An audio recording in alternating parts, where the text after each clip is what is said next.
Agora? Tudo bem.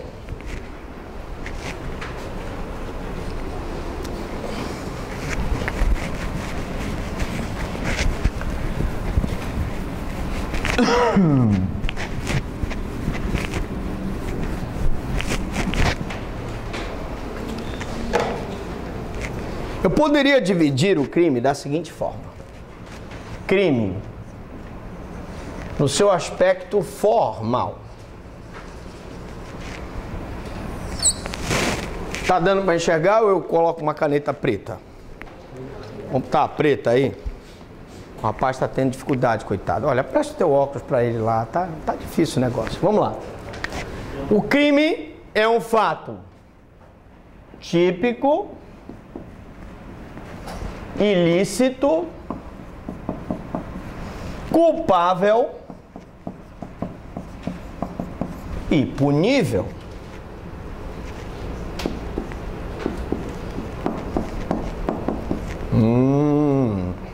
Eu estou dividindo aí em 4.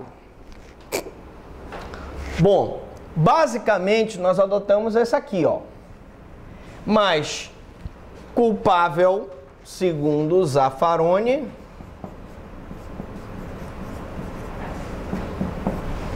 e punível, segundo o Nutt.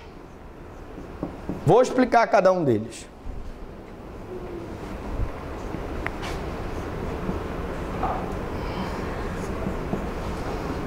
Aqui são 2 Fs, tá? Zaffaroni. Bom, primeiro, fato típico. Nós já tivemos a oportunidade de falar sobre a tipicidade. A conduta, ela só é típica se ela se enquadra, se ajusta a um tipo penal. Beleza? Então, se a pessoa mata o seu próximo, né? A eliminação da vida de uma pessoa pela outra, se ajusta no homicídio. Se eu lesiono uma pessoa, eu respondo por lesão corporal e assim sucessivamente. Mas essa conduta, ela precisa ser ilícita. Para ela ser ilícita, a pessoa não pode praticar a conduta albergada pela legítima defesa,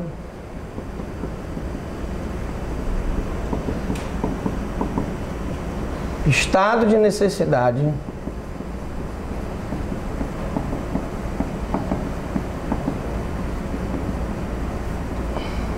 e estrito cumprimento do dever legal,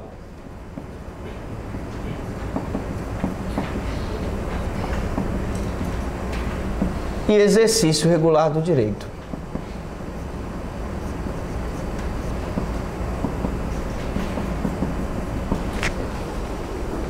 Eu posso ter uma conduta típica. Eu matei uma pessoa, mas essa pessoa vinha me atacar e eu puxei da arma e atirei nela. Vinha com uma arma de lá, eu puxei a arma daqui, mais rápido, matei. Se ficar comprovado que eu agi em legítima defesa, o fato é típico, mas não é antijurídico, não é ilícito, porque eu agi com legítima defesa. Então, se eu agir com legítima defesa, estado de necessidade, estrito cumprimento do dever legal, exercício regular do direito, a minha conduta passa a ser lícita. Porque legítima defesa, estado de necessidade, estrito cumprimento do dever, estrito cumprimento do dever legal e exercício regular do direito são excludentes de ilicitude. Elas excluem a ilicitude da conduta. Elas passam a dar à conduta licitude. Tu estás na tua casa, no teu terreno. Vem um grupo de trabalhadores invadir o teu terreno. Na defesa do teu terreno, tu atiras e mata uma pessoa. Tu estás em legítima defesa do teu patrimônio, razão pela qual a tua conduta é lícita. Muito bem. E eu tenho que analisar a questão do culpável. Para Zaffaroni, no aspecto formal, o crime teria que ser também culpável. Posso apagar o Zaffaroni para dar o espaço? Esses quadros vezes que o senhor citou, já tem mais algumas, seriam os 4 mesmo? São os 4. São aceitáveis. São os 4 que estão previstos. A senhora quer perguntar? Como? A senhora quer um exemplo do estado de necessidade? Estrito cumprimento do dever legal. Estrito cumprimento do dever legal. Porque é pequeno aqui e não dá para escrever tudo. Mas na prova estará tudo. Você poderia citar um exemplo do estrito cumprimento? Ah, pois não. Eu já dei o estado de necessidade da tábua de salvação. O que seria estrito cumprimento do dever legal? Vocês assistiram ao assassinato do Saddam Hussein? Viram na internet? Eu não vi, graças a Deus não vi. Bom, mas o carrasco que colocou a corda no Saddam Hussein para ele ser enforcado, ele responde pelo homicídio do Saddam Hussein? Por quê? Porque ele está em estrito cumprimento do dever legal. Lá nos Estados Unidos, tem aqueles médicos que são chamados para aplicar uma injeção letal naquela pessoa que foi condenada à morte. O médico que aplica a injeção letal, o enfermeiro que aplica a injeção letal, ele vai responder pelo homicídio da pessoa? Sim ou não? Não, porque ele está em estrito cumprimento do dever legal. E aqui no Brasil, qual seria um exemplo? Eu estou te dando vários exemplos. Aqui no Brasil. Uma pessoa que está em estrito cumprimento do dever legal. Imagine um funcionário público que está fazendo a segurança de uma urna. A pessoa tenta atacar a urna. E ele, em estrito cumprimento do dever legal, pega a urna, vamos supor, tu queres um estrito cumprimento do dever legal. Ele pega, para a urna não ser subtraída por aquelas pessoas, ele requisita, tá, um carro, né? Diz, olha, me dá aqui um carro que eu vou fugir com essa urna para essa urna não ser subtraída por larápios. Ele está em estrito cumprimento do dever legal. Qualquer situação em que o funcionário esteja em estrito cumprimento do dever legal, ele não vai ser acusado, por exemplo, de se apropriar do carro da pessoa, porque ele está em estrito cumprimento do dever legal. E o exercício regular do direito? Quem poderia me dar um exemplo? Policial, Qual seria o exemplo? Mas o policial como? Não, se o policial revida com tiro ou agressão, é legítima defesa. Eu quero o exercício regular do direito. Gente, o pai e a mãe, se a criança está fazendo tolice, não tem aquele castigo de deixar a criança presa dentro do quarto? Tem. Alguns pais deixam a criança sem assistir TV, sem ouvir o som, dentro do quarto, trancada. Isso é cárcere privado? Não, porque o pai e a mãe estão agindo em exercício regular do direito. Sobre a lei da palmada, alguns entendem que você castigar moderadamente o seu filho seria exercício regular do direito. E alguns entendem que a lei da palmada seria uma interferência no nosso direito de pai e mãe de castigar moderadamente o nosso filho. O Estado não deveria interferir nessa situação. Isso é uma questão que eu não vou entrar aqui no mérito. O pai teria o direito de castigar moderadamente o filho? Exercício regular do direito? Por quê? Porque há uma tendência do Estado cada vez mais de entrar na nossa vida privada. Agora, eu quero só te responder para você, e vocês vão ter uma aula de ilicitude. Se chama Tudo que você queria saber sobre ilicitude e não tinha coragem de perguntar. E lá eu vou te dar 1 milhão de exemplos do estrito cumprimento do dever legal. Porque vocês, como alunos de penal, estão ansiosos pelo conhecimento. O problema é que a gente está explicando ainda a teoria geral do crime e vocês já estão no último tópico do programa, querendo que eu explique o que é exercício regular do direito. Então vamos deixar para a aula, vamos ter a aula de exercício, aí a gente vai ver milhões e milhões e milhões de exemplos. Aliás, que estarão na prova, serão perguntas não dessa prova, mas da segunda prova. Pergunta de prova. Nessa aqui, não, eu estou só explicando ainda a teoria do crime formal. Culpável, né? A conduta tem que ser culpável. Então, nós já vimos que para ela ser culpável, eu tenho que ter imputabilidade,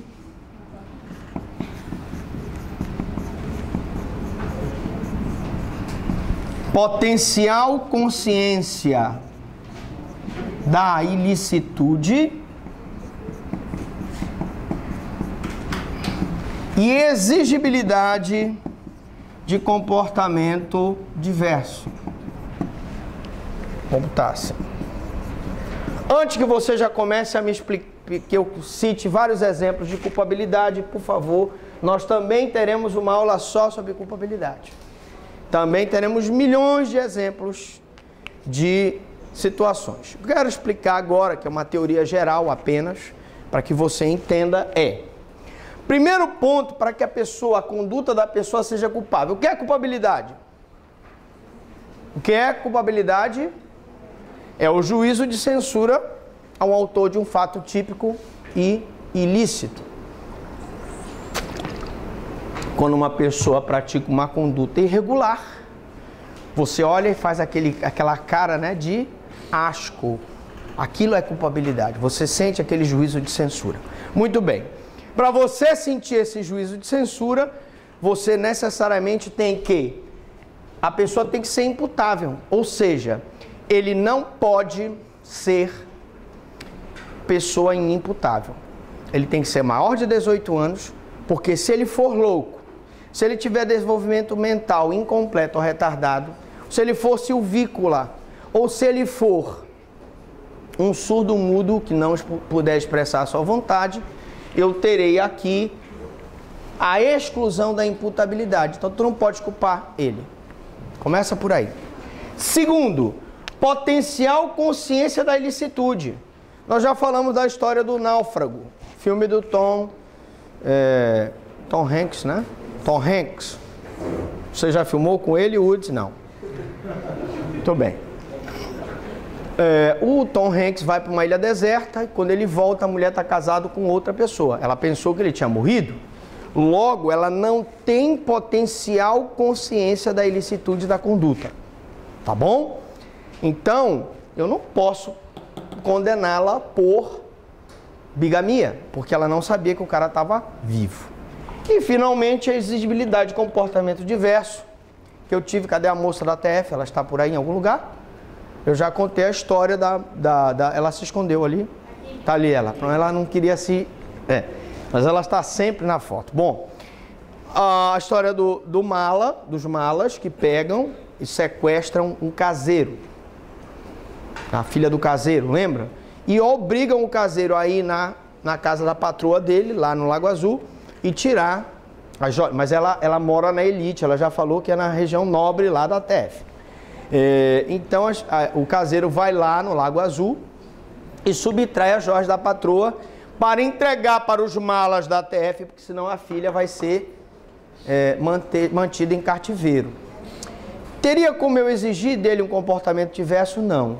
Então, a culpabilidade, ela está relacionada com a imputabilidade, potencial consciência da ilicitude e exigibilidade de comportamento diverso. E, finalmente, só porque o nosso amigo leu lá no livro e a gente tem que explicar a consideração do NUT do fato ser punível, né? Gente, alguns incluem nesse conceito de crime a punibilidade.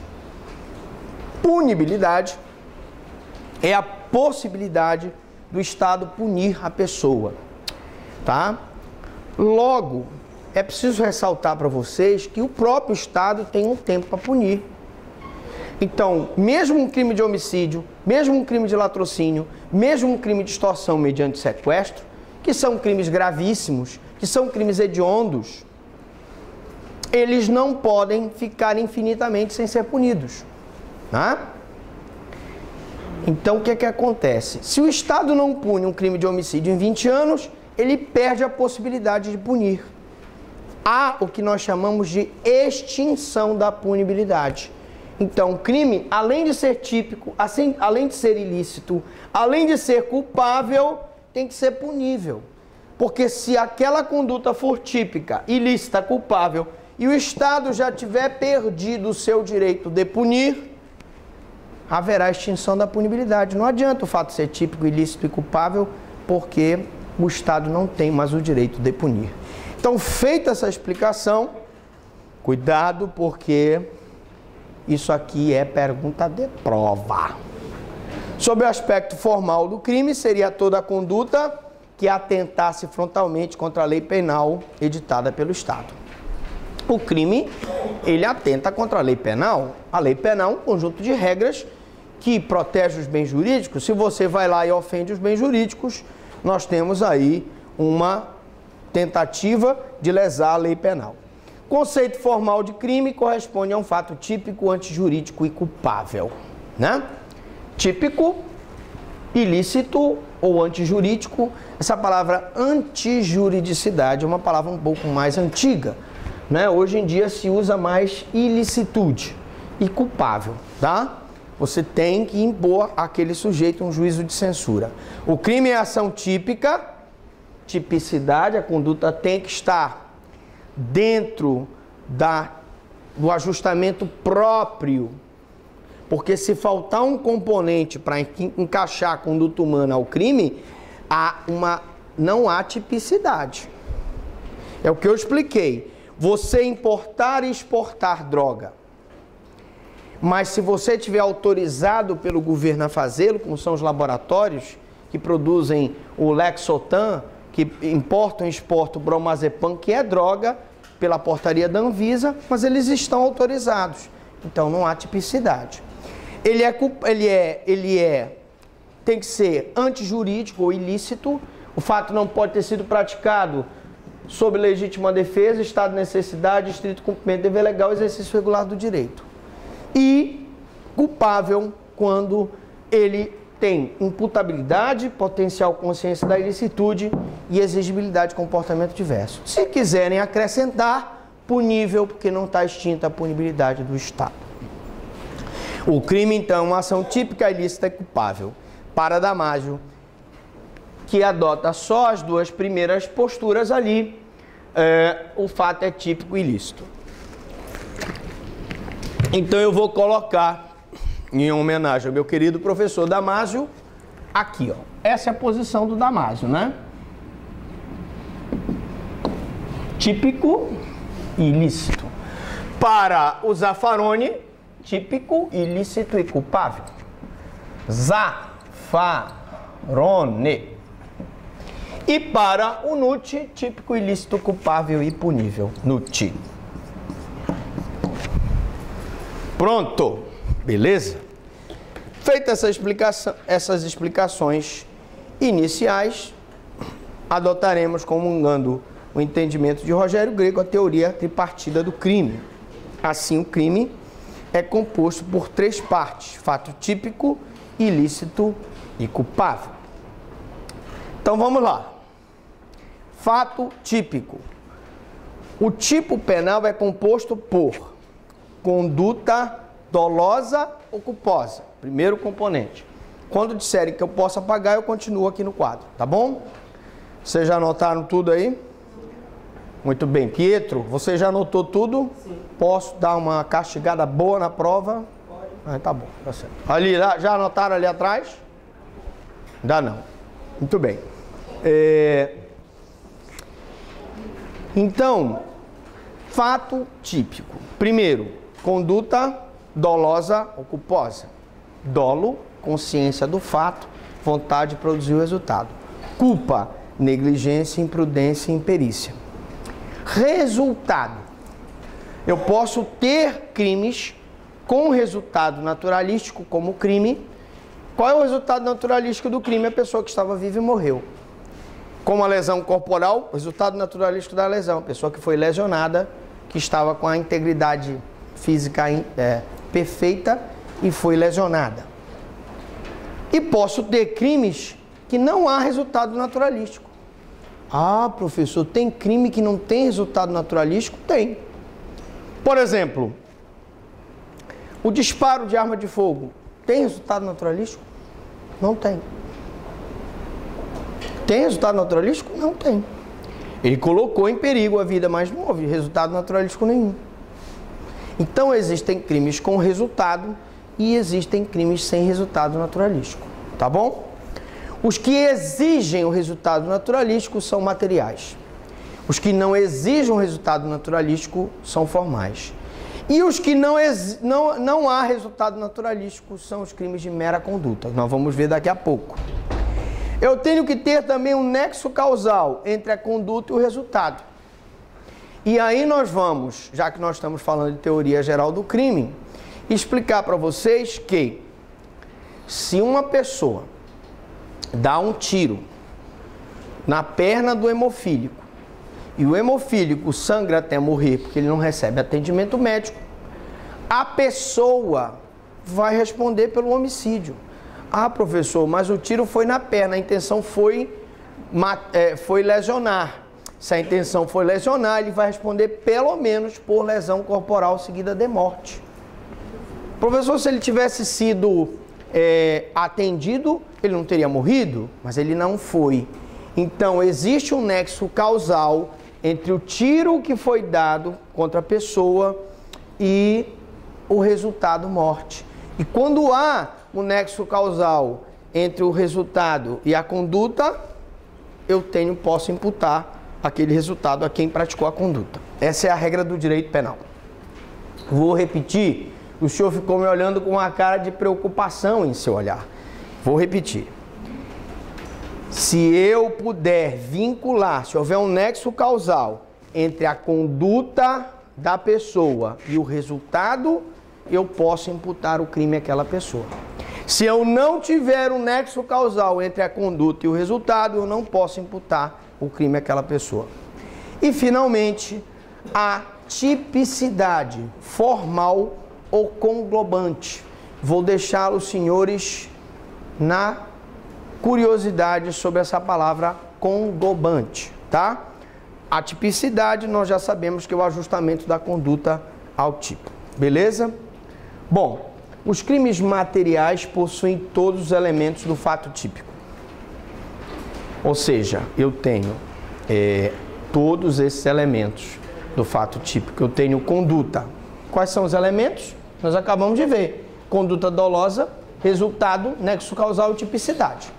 Os crimes materiais possuem todos os elementos. Os crimes formais e de mera conduta só possuem dois elementos no fato típico: a conduta e a tipicidade. Crimes materiais possuem todos os elementos. Crimes formais e de mera conduta só possuem a conduta e a tipicidade. Eu vou já explicar o que é crime material formal de mera conduta, tá bom? Aguenta aí. Vamos falar sobre conduta. Até aqui tudo bem? A conduta é sinônimo de ação, de comportamento. Conduta é ação. Se você se move, se você pega a arma, se você pega a faca, se você profere uma injúria, se você se apropria de um bem, você está praticando uma conduta, que quer dizer ainda ação ou comportamento humano. Nós já vimos que só o homem pratica crime. A ação ou conduta compreende qualquer comportamento comissivo, omissivo, doloso ou culposo. Comissivo, de agir, de fazer. Omissivo, de não agir, de não fazer, de se manter inerte. Doloso, com a intenção. Culposo, por negligência, imprudência, imperícia. Agora vamos lá. Vamos começar com as teorias sobre a conduta. Eu primeiro tenho a teoria naturalista ou causal. Teoria naturalista ou causal. Posso apagar ali? Para a existência de um fato típico, é irrelevante a vontade do agente, não importando o que está se passando pela sua cabeça. Então preste atenção que eu vou colocar agora as teorias da conduta aqui. Teorias da conduta.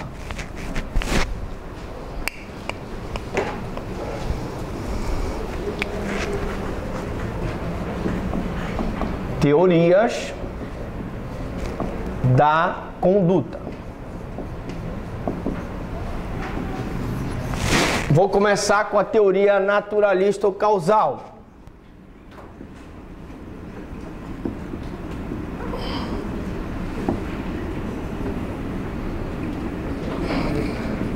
Bom, aqui não importa o que está se passando pela cabeça do agente. Ela não importa a vontade. Deixa eu tentar explicar para vocês essa teoria, tá? Por essa teoria, imaginemos que eu tivesse aqui, só para a gente fazer um esquema aqui. Eu tivesse aqui um ônibus estacionado, é um ônibus. Pode ser o ônibus da TF, né? Pode ser da TF. Um ônibus da TF. Ônibus da TF, vou botar aqui, TF. E aqui é uma faixa de pedestres e aqui eu tenho uma sinaleira, um sinal. E tem uma pessoa bem aqui. Aqui vem um carro. Preste atenção que o carro, ele não... Tem uma pessoa comendo ali atrás, não é possível. Ela vai ter uma indigestão, esse bicho come pra caramba. O carro, ele tá vindo aqui, o sinal está verde para o carro. Mesmo assim, essa pessoa corre na frente do ônibus e o carro bate essa pessoa aqui, ó, e mata essa pessoa.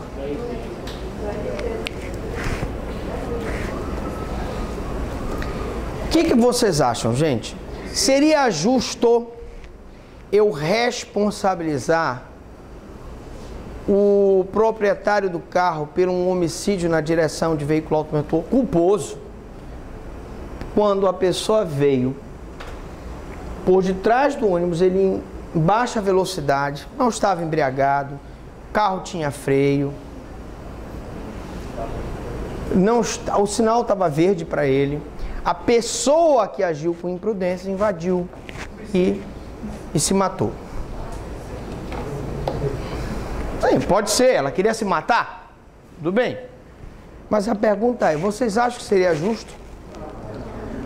Não seria, mas para a teoria naturalista ou causal, como não importa a vontade, o cara responderia pelo crime.